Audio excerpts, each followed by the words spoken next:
the in-between approach is a little bit strange because it kind of promises that you can easily move your code from one place to another, but it doesn't, because still these smart contracts behave a little bit differently because it's totally different under the hood things. That means all security audits are basically moot if you did them on the Solidity code, right? And we're live. Welcome back, everyone, to the I think 22nd episode. We just checked last time, but I've already forgotten. But anyway, it's been a couple episodes already. Strictly speaking, number is 22nd, but we also had an episode 0, and we had one that we discarded. So we have like 23 episodes live, and yeah, the episode 0, by the way, completely fucks up all the platforms we use, because they just can't comprehend that we would have 22 episodes and 23 actual files. But anyway, we're today we have Igor here with us from ZkEVM. We'll get into what ZkEVM does, but Igor has a pretty interesting background in the crypto space, and I would say that you are probably amongst a very small group of people in the Nordics who are doing pretty low-level infra stuff in blockchain. Would you agree? Yeah, I think it's interesting that there are quite a few people, or there are very few people who are doing pretty high level or high profile things in the community. There are some people from the early Ethereum days. There are some people from, let's say, the infrastructure parts a little bit, but it's not that many in the Nordics. Yes. Yeah. So my background, basically, I came from traditional. I didn't start in crypto. I came from more traditional industries, and basically one of the bigger ones that I worked with was Opera, the browser. I was doing quite a bit of mobile stuff, basically leading for a while both mobile teams on Android and iOS, specifically with relation to Chromium. So I know a thing or two about how Chromium works. But after that, I kind of switched gears and went into a pretty interesting startup in crypto that's called Status. And it was a very big difference because I was coming from this very enterprisey, big, Web2 company background into this totally distributed, no processes whatsoever, but very principled and super open environment, which was very, very interesting to me. So all the chats were open to everybody, all the commits, everything was basically open, up to employee handbooks and whatnot. And after that, I spent a few years there.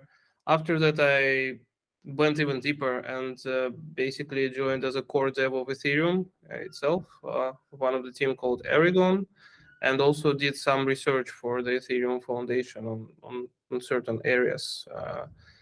And yeah, after that, did that for a couple of years, and then we founded Gateway again to do quite a low-level infrastructure, and that's where we are right now. Yeah, it's really interesting. So Status, I mean, it's still people do know what Status is, right? It's not as well known as it was back in the day. Yeah, but that was back in the day, and honestly, I keep forgetting that Status exists myself.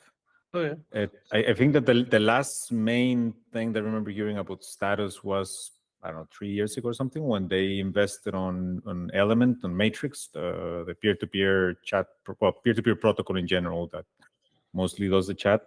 So I couldn't even tell you what Status's status is right now. Well, but just for context for people listening, Status was a project, I think it started in 2017, if I remember correctly, or there and abouts. And the idea was to create some kind of crypto messenger. It was never 100% clear what it was going to be. And then they raised some absurd amount of money in their ICO. If I remember correctly, it was like 100 or 200 million or something like that. in 2018 maybe or something. And they're like, and for at least a little while, they were quite prominent because they were involved in a lot of like the sort of, well, I guess sort of the Ethereum core stuff, and just generally trying to develop new protocols for things. But maybe it would be interesting to hear kind of like what did you work on at Status, and like what was the vision for Status back then? Because I imagine it's probably changed. Yeah, I mean, it's probably, I mean, it didn't change much because Status is my still default mobile wallet, but more like a wallet. I don't use it as a messenger. But when I started, basically, my first goal there was to try to run the nodes on mobile devices and to try to make it work with like without Infura or anything, but on pure P2P, which failed dramatically. Yeah, it's like, and the problem wasn't like a lot of people tell, oh, but the compute, it means that like the devices are underpowered or whatnot. No, they're not underpowered. But what breaks everything is P2P protocols and the battery life. No, the battery life, basically, because to keep up to date with the blockchain, you kind of need to sync every block. And to sync every block, you need every certain seconds to connect to the peers. And you need to know these peers, you need to discover them. So it's constant network activity. And how the mobile devices work, why they even like, let's say how this iPhone here with like the more powerful CPU than in the laptop can even survive in one the whole day on the battery is that they have like basically low power modes for every component. So the important part here is that they have low power mode for the radio. And 5G radio or like 4G radio back then is a very, very hungry thing, energy hungry thing. So and when you run something like Status, it all the time keeps the radio in this high power mode because it has to produce traffic. And then it means that within like 4-6 hours your phone is dead because the battery runs out practically. So that was the issue. After that, I kind of was responsible to finally get Status out of beta like because it was in this perpetual beta for a long time. So we did that, and after that I think we were mostly just my team was mostly responsible for releases, for any kind of support of the, I think, chat protocol. Back then it was Whisper. It was called Whisper because it was yet in Geth nodes and whatnot. And then I think they rebranded it, changed it and rebranded it to Vaku right now. That's what's. Oh, really? I didn't know that. I remember Whisper. But yeah. I want to just go back on the light client on a phone thing, or I guess were you trying to do it as like a full node, or was there already some kind of? I mean, it didn't matter. Like we tried 3 things. We had this LES, Light Ethereum, whatever service, I think. We had the full node option, and we had this ULC ultralight clients. All of them had the same issue. Is that they were either super power hungry or very slow to kind of get to the latest block. Okay. I'm curious. You mentioned that it's still your main wallet. Is that because of something that Status does particularly well? Or is it your main wallet just because you trust it because you were involved in the development? Yeah, because I wrote a part of their, at least on iOS, that stores the private keys. So if I lose my money, it's on me. That's a good reason. Yeah.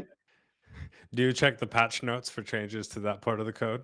I mean, a little bit, but it's mostly, I mean, it's very tightly integrated with the secure enclave. So if something needs to go really badly there. Yeah. But so in terms of doing like, I want to maybe just quickly stay on light clients on phones, because it had that sort of idea had its day in the sun back in like 2017, 2018. This was probably around the same time that like 21 Co, which became Earn, or I don't remember Balaji's thingy when he was thinking about doing Bitcoin mining on a phone or whatever, which obviously is nonsensical, but like I feel like there's probably it'll make a comeback at some point. And so I'm curious if the primary issue was sort of the always on networking and NAT traversal wasn't an actual problem, then would zero knowledge proofs basically like solve this problem? If you could verify a whole chain in one go, and you would probably only use like some portion of battery, but you wouldn't need to do it many times. Yeah, I think like I'm much more like right now kind of bullish on verifiable RPC when you still have full nodes somewhere, maybe on servers, but you don't need to trust these servers to give you the right data. And it could be done already with some of the technology. I mean, it's not fully ready yet, but or with just zero knowledge proof, because what you want basically at the start of your wallet is basically to receive a diff of the Ethereum state from when you were to where you are, and some kind of a proof that it's actually the correct diff. And then you kind of solve this P2P thing. I don't think P2P on the phones will be a thing ever. So there will still be some elements of, I mean, you can call it centralization because it will probably require some kind of HTTP URLs somewhere to sync from. But you can also allow to run a lot of them by different parties, right? And it's going and still your phone doesn't have to trust any of these parties, as long as, let's say, the ZK proof is correct, if it can verify. So yeah, I think it's something that will make a comeback. The gotcha there, I think, right now is that it's not quick to generate this proof, because what you want like from the UX perspective, you want instantaneous interactions, right? So like with Infura or with Gateway as a backend or something, you just receive the latest block, you receive the balance at the latest block, and it all happens within like, I don't know, half a second or something. But to receive the state diff and generating the root like a zero knowledge proof within half a second is a little bit of an ask, I would say. Yeah, but ZkEVMs in some ways solved for this, right? Because there's always a proof, and so you don't necessarily need to separately go generate one. Like the chain itself will have done that. Yeah, there is like, but you also want your specific. Again, if you want it to be in one hop, like you want your specific difference from, let's say, when you close your application, you were on the block like 1000, and you reopen it, and it's like 1500, and then you need this 500 in particular, but somebody else opens it, and so you need to have many proofs and a very quick way to aggregate them. Let's say you already have proofs between like each 100 blocks, and then you have a very quick way to just take 5 of them and just get a recursive proof on top of this or something else. So right.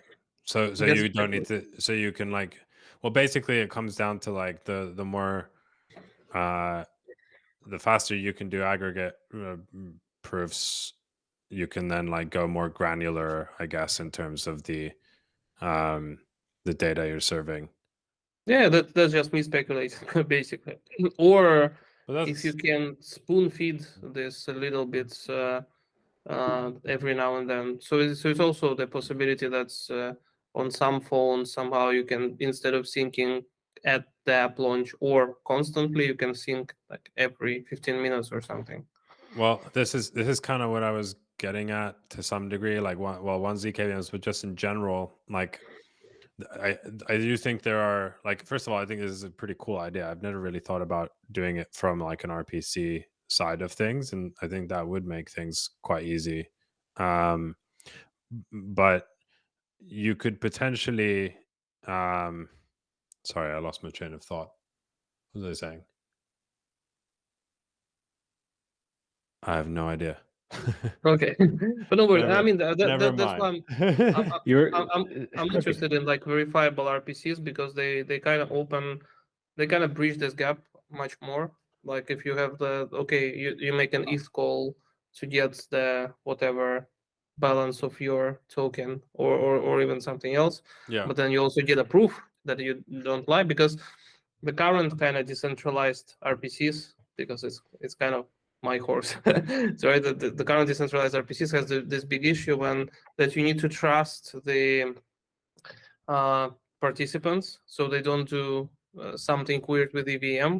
Because let's say if you are running many basically if you have like multiple players aggregated under your RPC name, and then this RPC is used in the bridge, and then some of these players knows that it's going to be called just lies about the token balance, and you have no way to check it, then you're pretty much screwed, because you already minted something on the other side of the bridge. And yeah. I remember what I was going to say. So like I Mm. do think even without much technological advancement, you could have like there are probably applications which like all need pretty much the same data at the same time. Mm-hmm. And so if you have those kinds of applications, you can generate like one proof and basically use it for everyone, and then it probably becomes practical Yeah. to do kind of like almost immediately. And you don't necessarily need to like construct kind of a custom proof for like a very different data set for every person that's making a call. You just have like you could kind of start with like, okay, you can get like the full history of Ethereum along with the proof, and that's like the simplest Mm-hmm. thing. And then you can get this one, I don't know, the transactions from this one contract, and like these are sort of the available things that have enough demand where it makes sense to sort of like pre-compute a proof Yeah. about them, and then it would be very easy to get. Yeah, I think like again, the current state, it's a little bit like a state of crypto right now. We have a lot of technology that's it's like 95% there to be very, very useful. And if you can, we'll be able to just take like this 90% here, this 90%, squish them together, fill in the blanks. Maybe it's gonna be really, really good. But again, that's why I think to some extent I like the bear market. Like personally, I don't like it as a founder of a company, but I like it personally because Yeah. before that, nobody cared about the practical applications of crypto, like in the previous like bull market. Like to like people like, oh, we just build technology and people will maybe somehow come, and then your token is like up because you promised something, and then you don't really need to deliver on that. Now the story is much different. Yeah. Yeah, I agree with that. Bear markets are serene.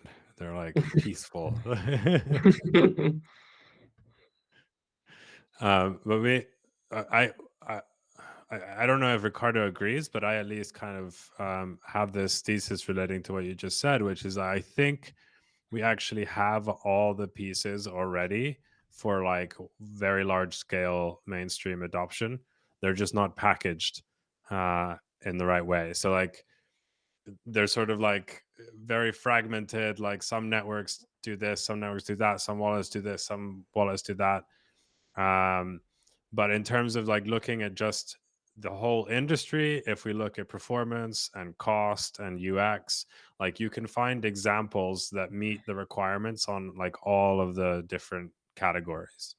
And I'm kind of waiting for someone to sort of just put it all together in the right way. And I think it's getting a lot closer. Like now we start to see payments companies using, crypto networks. I mean, that's always been happening a little bit, but it never made sense before. But now, like, you make a transfer on Solana is cheaper than making a bank transfer. So, like, there are actually people doing that. And the same thing kind of on the UX side, like with the MPC wallets that are getting popularized now, like the onboarding and general security for like non-technical users is like starting to be good enough where like you can be non-custodial and not constantly be afraid that like all your money will be stolen from your MetaMask. Yeah, it's Yeah, getting there. I think. No, I mean, I don't think the infrastructure side has been mostly the problem for at least a couple of years. It's been the cognitive overhead that all this shit imposes on an average person, right? And I keep banging the Zengo drum, and I do think that the more of that we end up getting, the more likely is that we will get mass mainstream adoption. I do suspect that, let's not say mass adoption on mass mainstream, but like mass scale adoption. It wouldn't surprise me if it ends up coming first through the Visa side of things and whatnot, the enterprise mostly, just because they can impose a certain amount of overhead on their own users, because they're sort of like institutions with technical people inside them, where that doesn't matter as much, where the overhead, let's say, doesn't matter as much as the friction for a chain user somewhere, right? Yeah, like, and that's where, like, again, it's a little bit jumping much ahead, but that's what we launched, like the Presto, this rollup as a service, and we want to evolve it to more like a platform as a service. That's what it's coming to, because it's already, we're trying to reduce a very specific type of overhead, which is an overhead of having like all components together and working together well. Let's say you have like a layer 2, you have like a prover, you have a block explorer, you have some kind of a KYC on top of that. If you're an institution, then you have like, I don't know, maybe like account abstraction with some UI, maybe some white labeled solution for that. You have some kind of a mobile app. So what we try to make sure is like all of this kind of comes together and work together well, so you don't have to bother, and then you can build on top of this already. And then use cases become much more trivial. Let's say if you already have all the components working together and you have some basic smart contracts, again, things like loyalty programs or payments or like I don't know, in-game items or in-game advertisement, they just become a very basic smart contracts that you then basically write and focus on that. I mean, let's jump to Gateway then, because this is interesting, and then afterwards I do want to go to Aragon and ask some potentially controversial questions. But do you want to just quickly kind of give the background of Gateway, and then we can jump into like Presto and stuff in more depth? But I don't really remember, and I maybe I don't even know, like how did it come about as a company and so on. We basically we started thinking about launching something, I think end of 2020, and so what we wanted to launch first is like a decentralized, or not decentralized, basically we saw that there is Infura, for instance, and it puts all the Ethereum nodes in the US East 1 of AWS, and it's like 90% Ethereum nodes are there, and it's not really cool for a decentralized network, right? To be in one zone of one AWS region. So what we wanted to do is we wanted to spread it around from like get it off cloud and get some kind of an RPC provider that's gonna work with independent data centers. It's gonna be based in like Europe and Asia. So we basically, that's how we started incorporating. That's what we got our first round. It took much longer than we thought, and right now we see that there are much more players like this. The nodes are much more decentralized. So we basically started a little bit, I would say, on the later side. So when anchors and others like quick nodes of this world already had like, and what's it, chain stacks, so we're like a year ahead of us.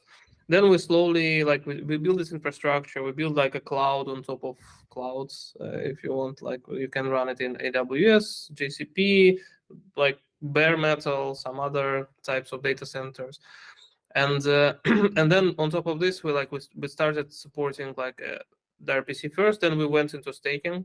Again, we just started doing Ethereum staking, Gnosis staking quite a bit.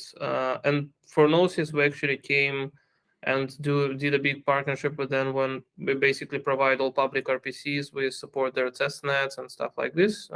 So all the infrastructure part for the protocol. So we got more partnerships like that. But overall, we saw that, okay, the markets are pretty crowded, and we found this like on the ZK. Again, I was quite early working on different ZK systems, and we found that when Polygon released ZkEVM Type 2, basically, in the wild, was it March, right, of this year-ish? Somewhere in spring. Yeah, it may have been. I don't remember the exact time. So we kind of thought that, yeah, that's actually gives a really, really good thesis towards, and we had this project also just almost at the same time that's called Gnosis Pay, where we were back then, there wasn't OP stack or anything. We were basically taking Optimism and just trying to run it on top of Gnosis chain in a private installation to make sure that the payments are simple. So integration with a Visa is simple, because Visa requires some kind of a time things, and basically wanted to do a non-custodial, with Gnosis we're building like a non-custodial Visa card, right? And then you have to have your transaction confirmation within like milliseconds.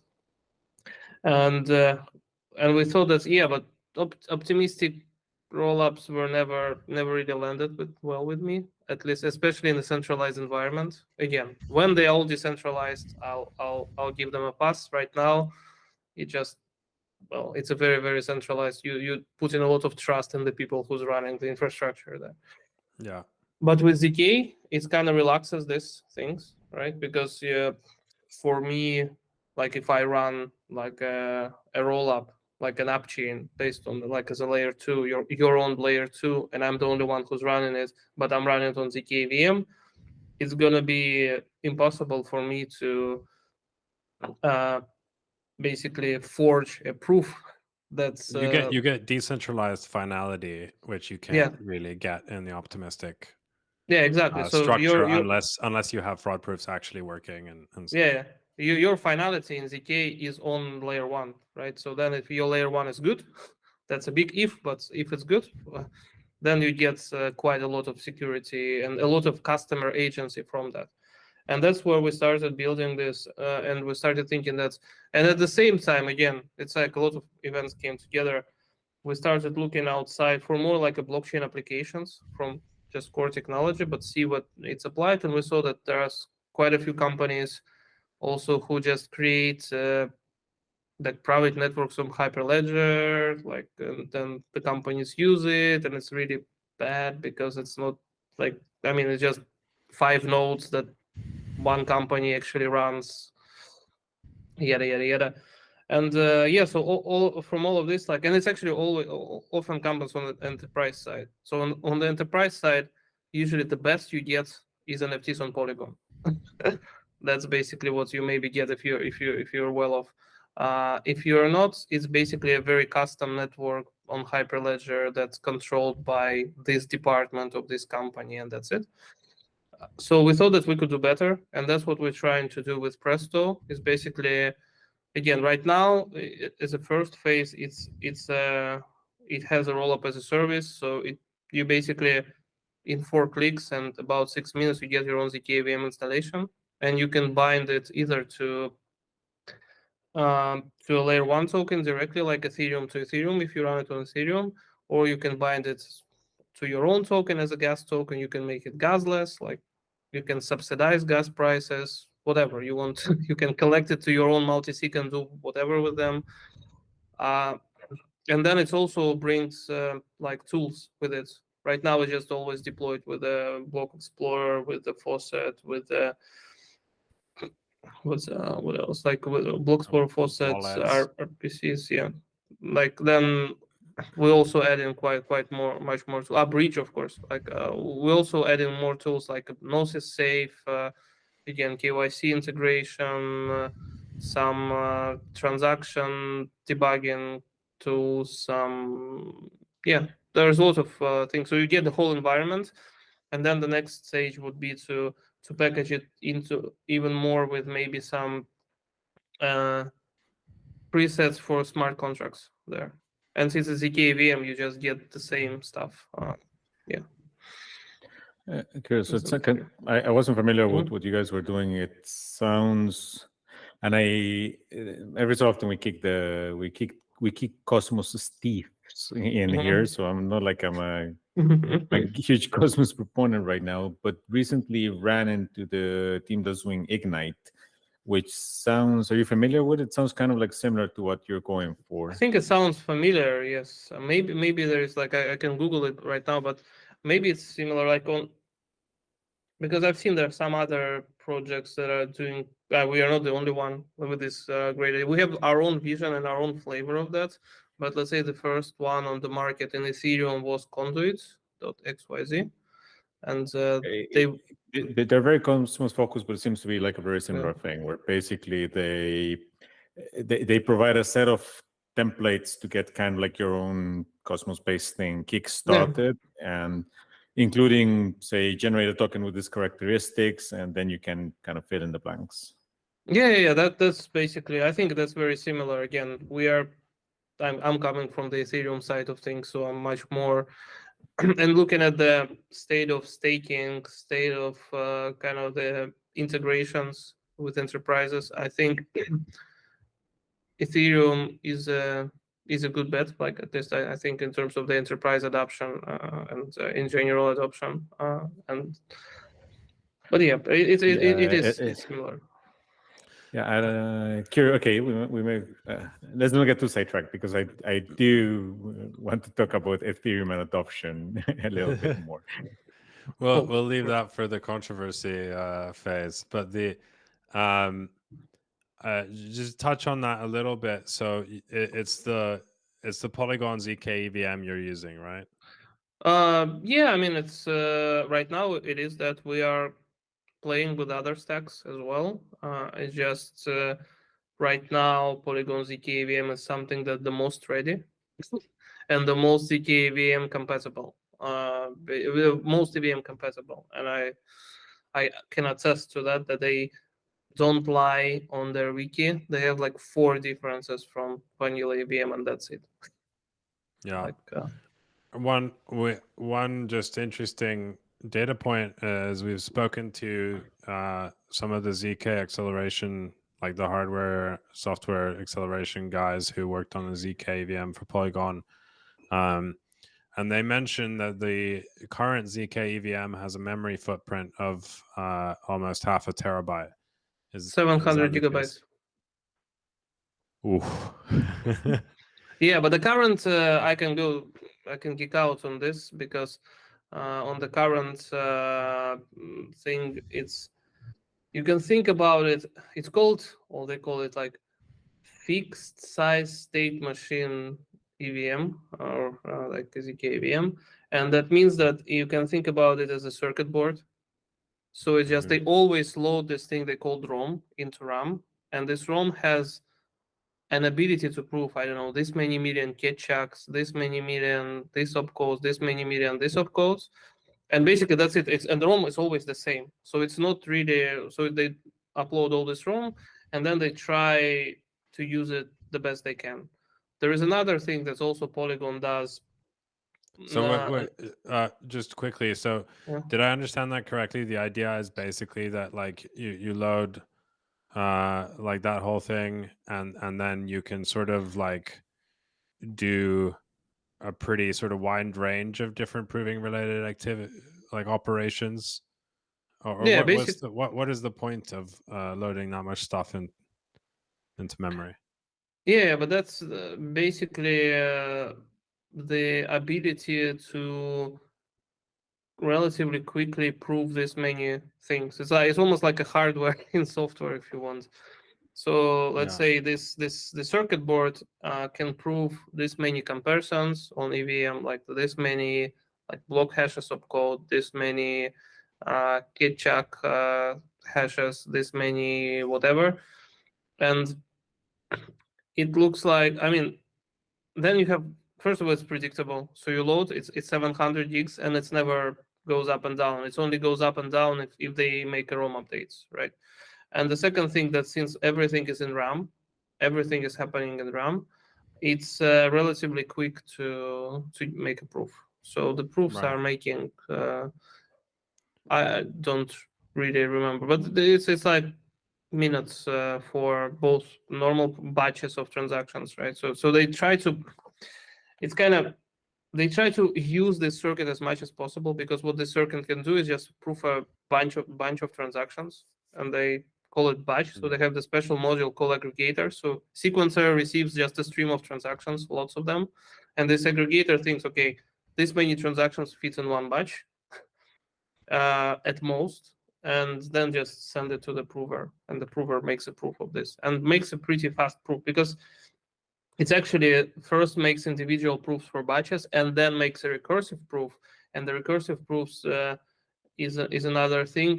It's optimized so you can make a verifier contract on Ethereum and don't run out of gas. So it's kind of it's kind of combines two things. But being everything in RAM, it's probably was the way to keep it really operational with EVM compatibility in production, because if we see the other solutions right now, they're not EVM. They might pretend to be. Like let's say Starkware like solution is just purely Cairo. It's another thing. It's much better language to prove than than Solidity or the ZkEVM assembly, right? So they of course have lighter proofs.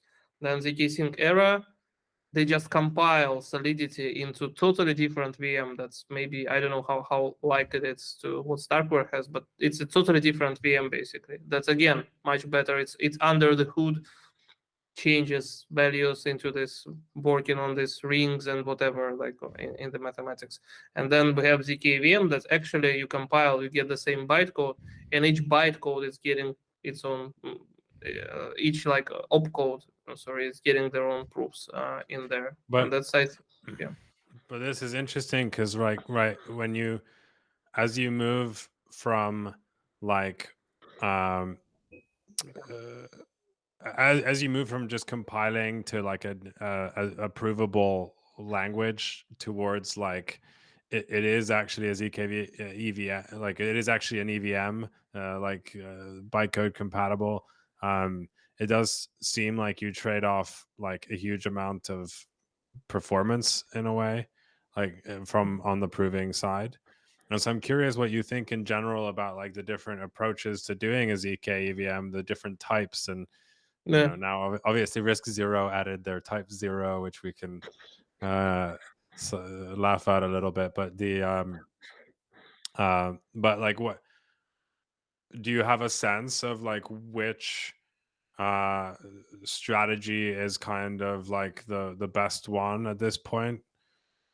I think like each has their own sets of risks, and I think I don't know which one is better, because like say if we're looking from going from, let's say, Starknet into ZkEVM, like type 2 and type 1. So in Starknet, I think the risks there is that they will not get enough basically developer base, or because it's a new tool set, so you need to add, developers need to adopt this tool set, like security companies need to adopt this tool set to kind of audit the codes, right, and things like this. But it's much more optimized on the tech side. So if they get adoption of this thing, then of course it's probably a better solution in terms of the technical, right? But that's a big if. To build the ecosystem of your builders, of your everything, even like just porting something there is not easy. Then the in-between approach is a little bit strange, because it kind of promises that you can easily move your code from one place to another, but it doesn't, because still these smart contracts behave a little bit differently, because it's totally different under the hood things. That means all security audits are basically moot if you did them on the Solidity code, right? And, so you need and just reasoning about like you can't really reason about the underlying sort of functionality based purely on the Solidity code anymore. Yes.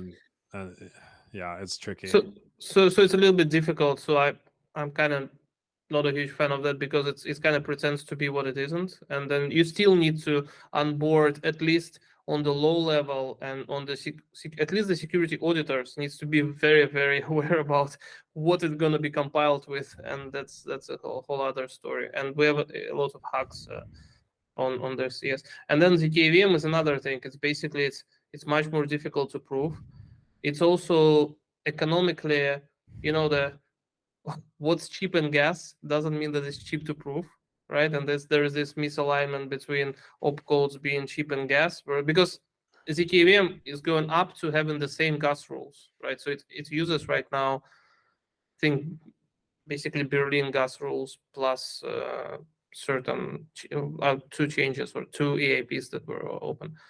But then it means that how do you make the economic works? Otherwise, you just take tools, just bring them there. Like when there are tiny changes here and there in terms of their, let's say, RPC compatibility, but that's another thing. RPC are not compatible across Ethereum nodes and in between Ethereum nodes as well. So it's kind of the not worse than that. But then within the EVM execution, basically what I did is I basically took the Aragon and took the ZkEVM, readjusted the virtual machine there, changed the tree from Merkle tree to sparse Merkle tree, what the ZkEVM used, and ran the ZkEVM mainnet, like from and then it's actually the root hashes matched in the end. So that means that within these changes that were on the wiki, basically it behaves on the bytecode level exactly like it behaves in the vanilla EVM that's in Geth, that's in Aragon. So that means that if you're an auditor or if you're like a tool writer or if you're a software developer, you can reason kind of the same way. Oh, this does this, then we'll do. So I think right now for adoption. Just quickly on that before we go too far ahead. So you can reason about it the same way, but then again, like an optimal implementation of something wouldn't be the same because of the difference in proving. So and maybe I just want to say quickly explain this to the audience. So the EVM has opcodes, which is like the different operations you can do. They are all priced, and that's like when you're designing an EVM application, you sort of like do your cost benefit analysis based on the instruction set pricing. However, when you are trying to prove these different operations, some mathematical operations are considerably harder to prove than others, and that doesn't map to the pricing of the opcodes because those are not being proven. And so you have this weird dynamic where you have like the same opcodes, but like if you were paying real cost of compute, the pricing would be completely different. Yeah, I mean, I wouldn't say like completely different. Like again, if we like what I discussed a little bit, I talked about this with Jordi in the ZkEVM team. He tells us like on average they kind of average out roughly the same. So what you want to do is like to readjust gas prices so they cover the fees of L1, but fees of L1 are also like jumping. So you're basically always playing with gas prices, but it's enough of a mechanism of kind of mitigating of the disparity. Because on average it goes fine, because also these things that are hard to prove, they're not always the most used opcodes either, like right now with the current compilers and whatnot. But of course, maybe if you run a compiler optimizer for ZkEVM in particular, you might have another bytecode sequence. But you still, like, in terms of reasoning about how to implement something, the optimal implementation for something would probably be slightly different than the vanilla EVM implementation. Right now, it's basically for users don't see these prices of proofs. Users see only gas prices, and gas prices are much spent on the operations matched exactly like it's in EVM. So it's more of a headache of whoever runs and develops the rollup to make this kind of a proportion, so your headache, right? Yeah, to some extent. Yeah, essentially, it's more of our headaches. But to be honest, like let's say when you run Presto and we run ZkEVM there, like our customer always have an option to just tell that, okay, my customer, let's say it's a rollup that's hidden, like basically it's only have private RPCs, it's only used for this one app, only for users I know, disable gas prices, and you just disable it, and then I'll just cover directly the price of proofs. Yeah, the proof cost and whatnot. And then it's also like I would say that the proof generation cost doesn't match on the proof verification cost. It's like the how to say the proportion is backwards. The more time you spend on generating the proof, most likely the easier it's going to be to verify, because you get more compact and whatnot. So it's also an interesting topic that there is a big limitation of the ZkEVMs and any ZK system right now. So you want to have a smart contract on Ethereum that's called blah blah blah verifier, that's within the gas limit of a single transaction, could verify everything, and that's also a bit of an optimized gas there, because probably there's lots of things to verify. This is that's actually something I hadn't entirely thought of. That's a fascinating point. So that like there are very real sort of like compute constraints on Ethereum, which in some ways force more of the compute off chain. Yep. And that's kind of a good thing, maybe. I mean, it's right now Ethereum. Well, it's a bad thing for Ethereum, because ideally people would be spending more money on L1 for compute, but yeah. But I mean, on the other hand, if it the allows platform could Ethereum take to it allows Ethereum to get more of these chains at the same time. So just because if you get everything on chain, the throughput is so limited. does it allow, like, one thing, and to be clear, I'm not an expert in this area, but one of the ZK Sync guys at some point published his calculation of like how many transactions per second can like the entire Ethereum ecosystem L1 plus L2s achieve with proto dank sharding, and it changes a little bit with dank sharding, but like if we assume that dank sharding is probably going to take a little while, this is kind of a pretty operative number for the coming few years, and like I don't want to misquote him, but he had calculated something like 200 transactions per second, which later was downgraded to something like 100 or even a bit below that second total throughput. So I'm just curious what you like think of that. Like, I guess my question is around like Ethereum's current scaling strategy and like practical ability to scale on like a 3 to 4 year timeline. Yeah, but that's what we're talking here. It's a bit different. Right now, the majority of the Ethereum throughput is taken by data availability, not the proofs themselves, right? So yeah. So if you have a rollup, you also publish. Basically, there is if you have an L2, it could be roughly a rollup or a Validium, right? Yeah. And then a rollup is the difference between them. They do both, like in terms of the key published proofs on Ethereum. That's the same, but the difference is that the rollup also has to publish something on Ethereum, either a state diff or inputs of transactions. So you should be able to restore the state of L2 just from L1 without having anything extra, right? That's the point of a rollup, and that's what takes the majority of money and majority of gas and block space on Ethereum is data availability. And that's where dank sharding is actually, or proto dank sharding helps, because it adds extra like a block space and yada yada yada. Yeah, it creates like a sort of like extra highway lane for the rollup data. Yeah, it's like, because right now how the rollups are storing the data, the blobs of data, is the same way how they store basically the code inputs. They just don't do anything. It's like an input to a function that doesn't do anything with this.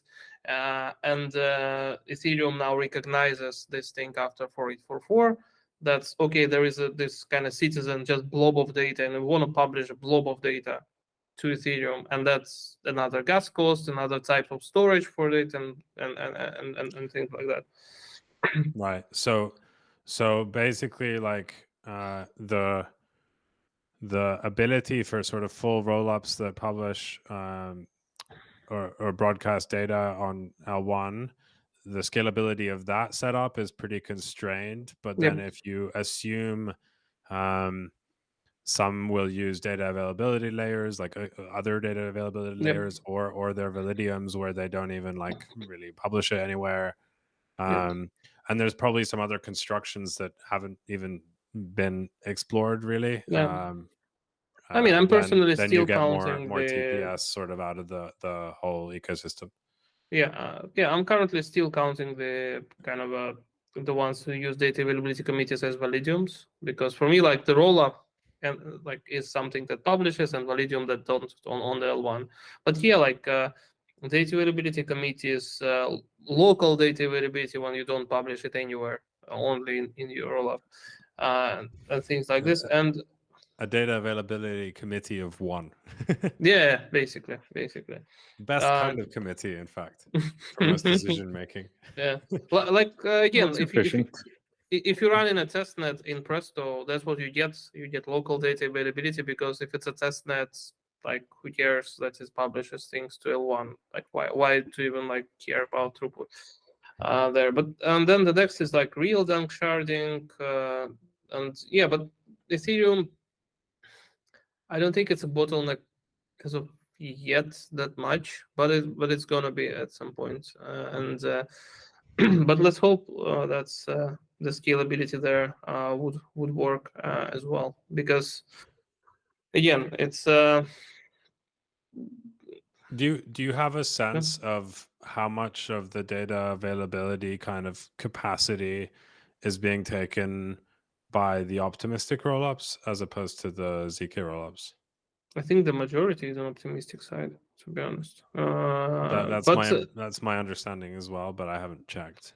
But I mean, it's like, but to be honest, like the ZK rollups are just smaller right now in the amount of transactions they serve in production. That's basically. I think there's also some techniques on the L2 side, like let's say ZkEVM doesn't yet even implement a data compression when it sends things, so it's good, like at least not order of magnitude changes, but maybe like 6 times less data to publish on L1 than I don't know about others. So there are also some compression, some other tricks that you can do to still have a full rollup but pay less and get less of the Ethereum bandwidth. And we also need to look at like transactions per second is also a little bit interesting concept, because like when transactions are processed off chain, like on L2, like very quickly processed, you get a confirmation, but then it's a question for L2 of like finality, if you want, when they get published, right? So it's going there, and then it's finality. So if there is a congestion on Ethereum, that means that finality will be longer on L2s, and you can also play with that. You can always make a basically what right now is going on, for instance, specifically on CDK, on ZkEVM, but I know that it gets transactions, it executes them, and then either when the batch is full, means this circuit of ZK cannot prove anymore, then it's publishes the batch, or if 10 minutes passes, it's published the batch, because if you don't reach this. But you can change this 10 minutes to like 10 seconds. Anything. Yeah, exactly. Anything. Well, and then but that does like you can always sort of delay finality and kind of get more out of the system, but then you do delay finality. But yeah, it's a very interesting balancing act. But like especially like with Appchains, for instance, and more centralized approach, I think finality is very, very important for the user agency again, because as soon as it's final, user can do something about it. But it's not that critical for the app itself, because if you have like a one sequencer, I mean, getting a rework with a single sequencer, you kind of need to do it yourself somehow, because reworks are happening usually because of consensus failures across the nodes. And if there is no consensus, there is no failure. You just execute them and in a certain order, and that's it. So it's also, but of course, as soon as we're coming towards decentralized L2s, which is also a big promise that's not yet been done, right? So like decentralized sequencers and whatnot, then there will be a question of finality much more interesting. Decentralized sequencers are kind of funny because they very much, to me, seem like just a blockchain.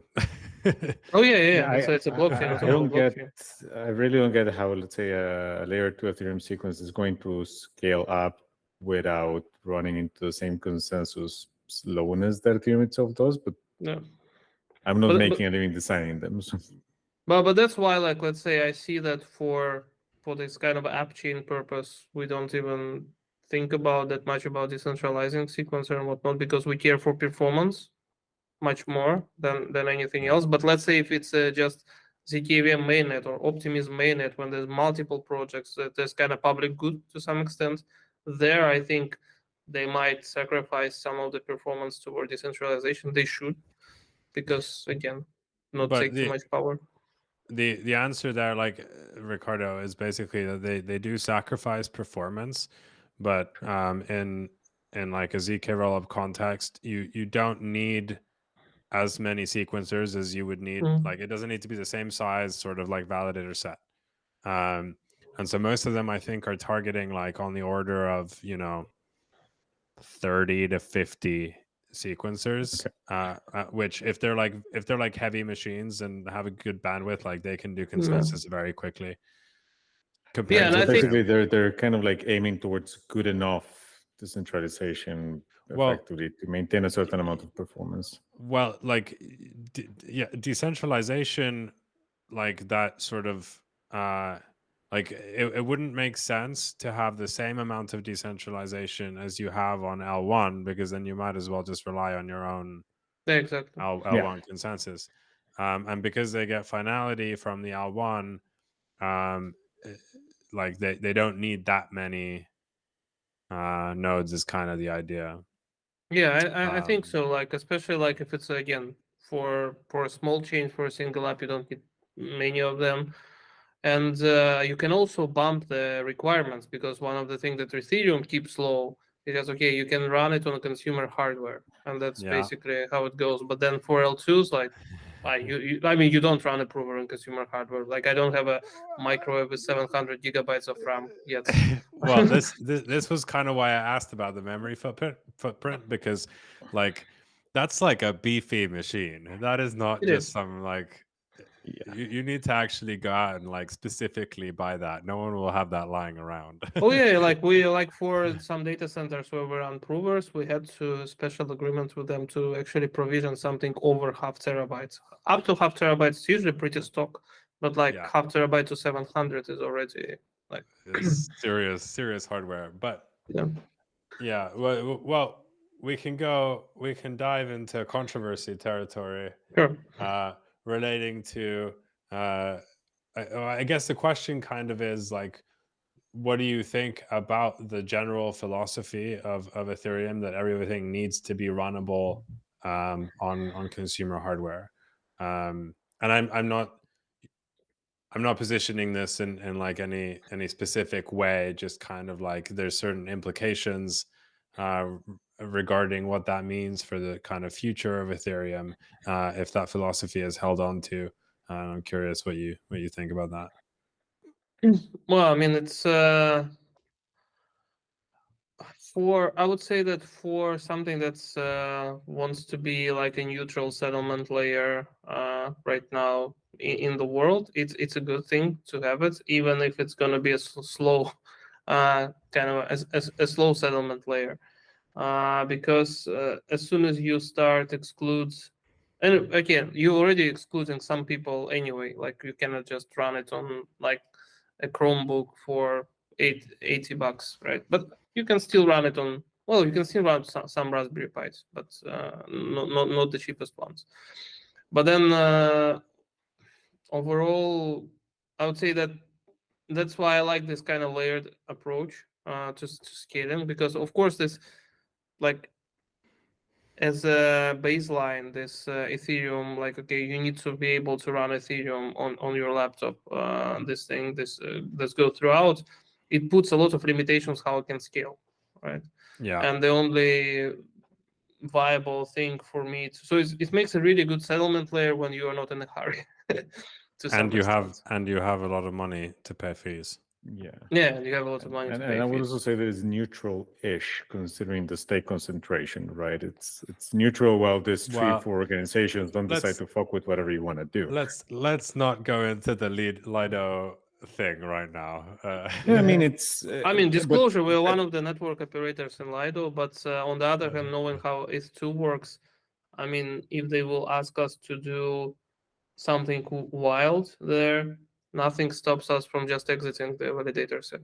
We have transactions to exit every validator we have. Like we can always exit without approval of anything anyhow. So do you lose a stake or no? no, Right. with the exit transaction you don't. Okay. So, but yeah, I don't want to go down the Lido rabbit hole because Yeah. I don't think me and Ricardo, either of us, understands it well enough, and also it's such a hot topic that it's almost Yeah, like it's almost I like okay. got a little bit tired of this. It's a Yeah. very very hot topic that everybody.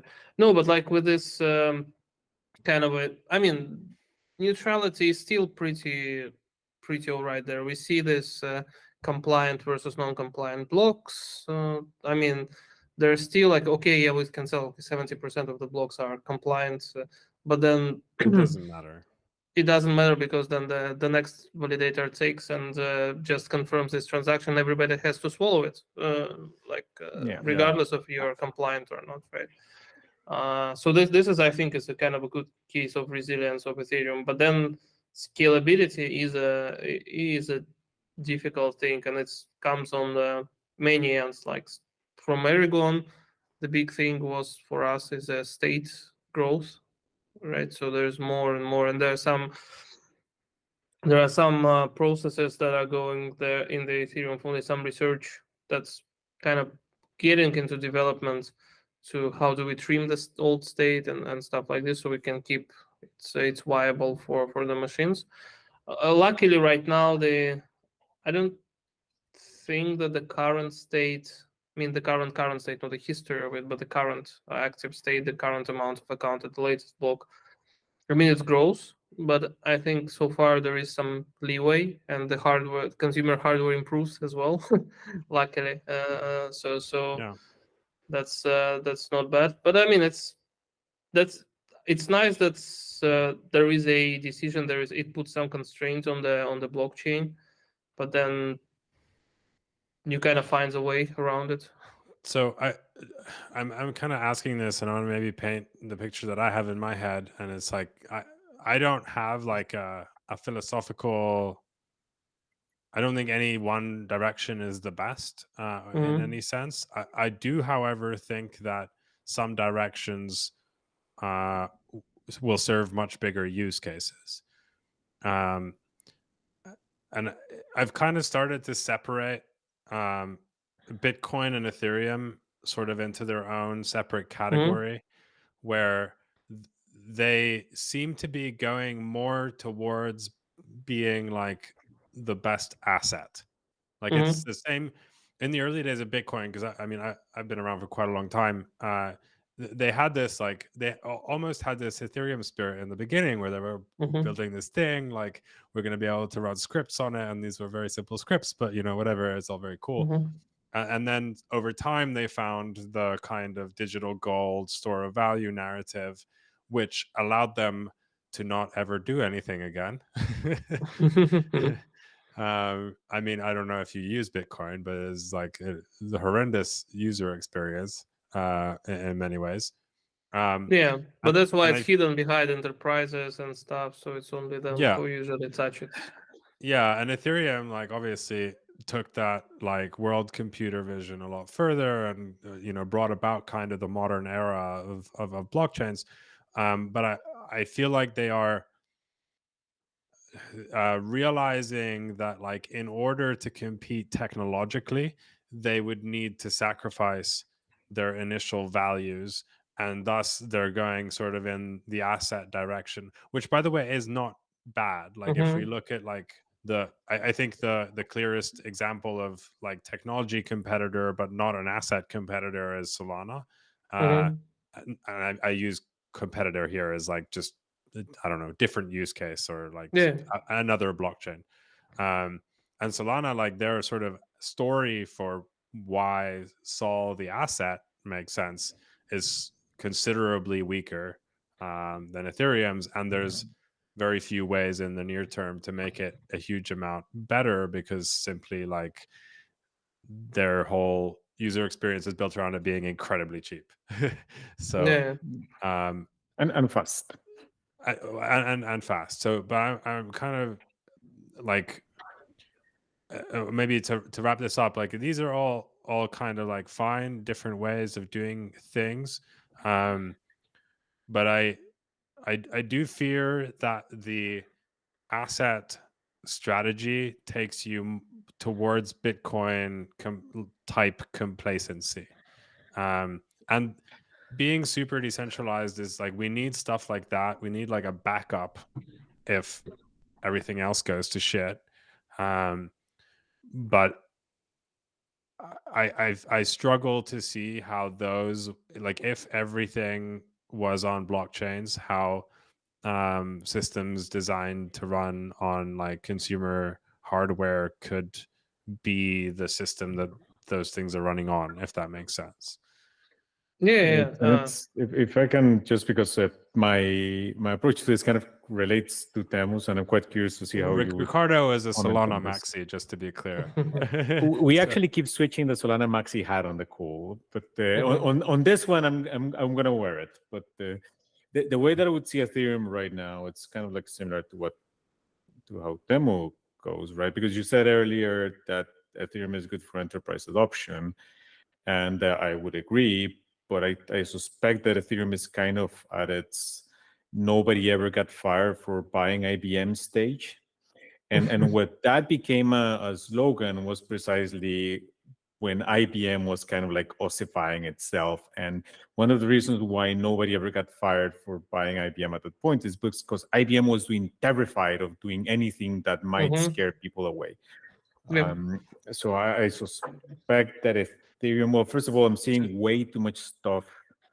Just a quick comment to Ethereum's great credit. They are making very large changes, which puts like bonkers amounts of money at risk, and those changes are going smoothly, but they aren't happening very fast.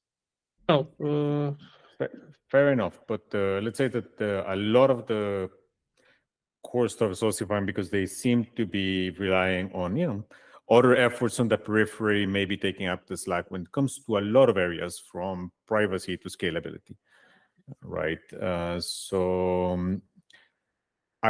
While I don't think that Ethereum is going away, and I do think that it's going to appeal to a lot of enterprise stuff, I'm not entirely sure that it is, let's put it where the puck is going, or the thing that is going to attract a lot of new people, which there is one sense in which Solana and all these others that are non-EVM are a competitor for Ethereum, which is the developer market, right? You are competing for people interested in building in these things. I mean, to some extent, yes and no. Like, I think Ethereum itself is, I would say it's much more process driven right now than it was ever, all right, to some extent, right? Because all this I see right now, let's say I haven't been in blockchain for that long, but like difference between 2018 and 2023 in terms of how hard forks are handled, who handles them, the documentation, the processes, and everything around this is like night and day. That's one thing, and the changes are not going quickly because of what's at stake, right? The price of screwing this thing up is like very, very high. And on the other hand, there is a huge developments on the L2 layers that are very, very quick. And since they can do like, okay, our finality is on Ethereum or on whatever, that means that we don't have to care for this decentralization thing. We don't have to care about this neutrality thing that much. And we just focus everything into the performance and to into ZK, into whatever. It's a good thing, and I don't see that much people in the future directly using Ethereum, which would be very, very expensive and probably very, very slow. But I totally can see like both people and enterprises that are using like layers on top of Ethereum. That's one of the, again, it's a competing approach towards scaling the L1 itself. You just scale allow L2s to grow and scale, and we see the interest in that. I mean, like even from the other blockchains who are like Celo already decided to become an L2, right? Then there are some that are considering to become an L2 and yada, yada, yada. Or some just considering launching their own chain because or launching their own L2 instead of sitting on Ethereum or on Polygon or somewhere just to have better control. So this is a narrative like that seems reasonable to me, but I'm not a prophet here. I won't tell you what will gonna happen like in 10 years. But it's good that there is competition, because if there wasn't a likes of Solana or some others, everybody would just sit on their hands and already, like, to some extent, yeah, like what Bitcoin does. Okay, nobody can come close to the asset price. Nobody can compete even close to the price. So they just can tell, oh no, this code is sacred. We will not change no one can anything touch the ever. code. Yeah, exactly. So I think this kind of a bit more competition actually pushes Ethereum forward quite a bit as well. And I actually do believe that, like in the not so much in the optimistic rollup future, but the ZK rollup future, that there's going to be just like a ridiculous amount of them. And a big part of that, I think, is just like how compatible you can make it with all kinds of different like programming languages and different chains.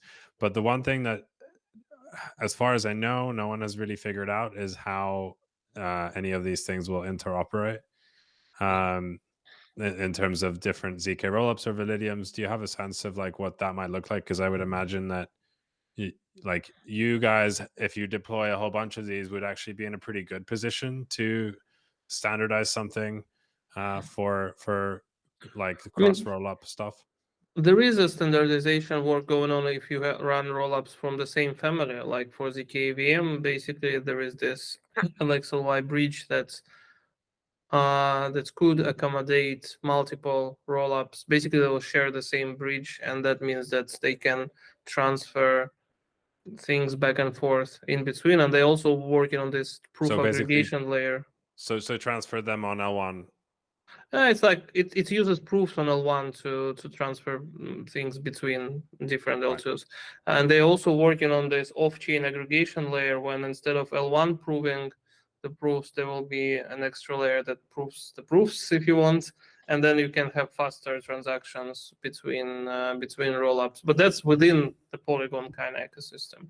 But then between Polygon and let's say ZK single Polygon and Starkware, these are all not yet solved. I mean, I'm pretty sure it's not that difficult to design something if you have all the proofs to get kind of through Ethereum, to wait both ZK proofs to be validated and then allow minting or claiming or like. Yeah, I mean, you could have a standard sort of like smart contract interface for doing that kind of thing. Or but you would need all those to agree on a standard on how to do it. Is I guess the point. Kind of. Didn't you and I discuss Deep Bridge? I can't recall if I mentioned it. I may not have mentioned it. It's basically a message passing solution that it's actually quite aligned. I found them, and there's actually quite aligned to what I told you that I thought bridges were going to end up being like. There's not quite there yet because they don't share zero knowledge proofs at all. But it is they implemented a liquidity transfer solution that's kind of like just-in-time cross-chain Uniswap, basically, where you say, I am willing to lock $1,000 here, and somebody's going to give me $1,000 there, and then when there is agreement that the transaction has taken place, both get unlocked. Oh yeah, but it's I mean, there are, I think bridges right now are the big point of research. Again, we have some working on this Ethereum like bridges, like what's it? it's not Hashi, but some project under Hashi. In Gnosis, for instance, there is this kind of bridges that are bundles with the rollups, and I think I don't necessarily agree with that. We need to at least we don't need the same proofs for the common bridge between different ZK rollups, because I think we need to have some mechanism. How do you verify the proof? Each can verify its own, and then just to make sure that okay, this state transition actually happens. Just go ahead and unlock. Yeah, I mean, we can have different proofs, but I mean, I'll be curious to see how that plays out, because I would imagine that someone will come up with strategies to move between them in some way faster as well. But yeah, very interesting. Thank you for joining us, Igor. And probably would be nice to chat again at some point once the industry has moved on a bit, and we didn't really get into the Aragon stuff, but maybe next time. So appreciate it. Yeah, thanks a lot for having me. It was really, really nice to chat. And I think one good conversation. Yeah. Thank you. All right. And thanks to all our incredibly enthusiastic and sizable audience. All 7 million of you. Yeah. Yeah. Bye. Okay.